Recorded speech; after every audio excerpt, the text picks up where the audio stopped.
Morning everyone, నేను మీ doctor Dilip రాజా, Indus hospital consultant physician. ఈ యొక్క డెంగ్యూ ఫీవర్లో ప్లేట్లెట్స్ ఎప్పుడు ట్రాన్స్ఫ్యూజ్ చేయాలి? చాలా మందికి ప్లేట్లెట్ కౌంట్ 1.5 lakh కన్నా తగ్గిన వెంటనే థ్రాంబోసైటోపెనియా అంటాము. బట్ ప్లేట్లెట్స్ ట్రాన్స్ఫ్యూజన్ ఎప్పుడు చేయాలి అనే విషయంపై ఇప్పుడు మీకు చెప్తున్నాను. ప్లేట్లెట్స్ వాల్యూ 20,000 కన్నా తక్కువ ఉంటేనే మాత్రమే మనం ట్రాన్స్ఫ్యూజ్ చేయాలండి. బట్ కొన్నిసార్లు ప్లేట్లెట్స్ తగ్గిపోవడం వల్ల గ్యాస్ట్రోఇంటెస్టైనల్ సిస్టంలో వచ్చే బ్లీడింగ్ కానివ్వండి, లేకపోతే చిగురు నుంచి వచ్చే బ్లీడింగ్ కానివ్వండి, ఎన్ని బ్లీడింగ్ మేనిఫెస్టేషన్స్ ఉన్నా లైక్ ఇంట్రాక్రైనల్ బ్లీడ్లు కూడా కొన్నిసార్లు జరిగే అవకాశం ఉంది. ఇలాంటి బ్లీడింగ్ మేనిఫెస్టేషన్స్ ఉంటే కొంచెం ఎర్లీగా ప్లేట్లెట్ ట్రాన్స్ఫ్యూజ్ చేస్తాము.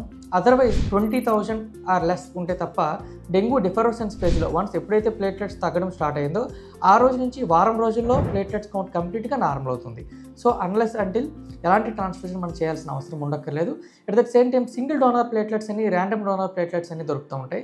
ఈ యొక్క సింగిల్ డోనర్ ప్లేట్లెట్స్తో కంపారిటివ్గా ర్యాండమ్ డోనర్ ప్లేట్లెట్స్తో పోలిస్తే పేషెంట్కి ట్రాన్స్ఫ్యూజ్ చేస్తే ఎస్టీపీ వల్ల వచ్చే లాభాలు ఎక్కువగా ఉంటాయి. At the same time immune mediated platelet destruction కూడా తక్కువ ఉంటుంది.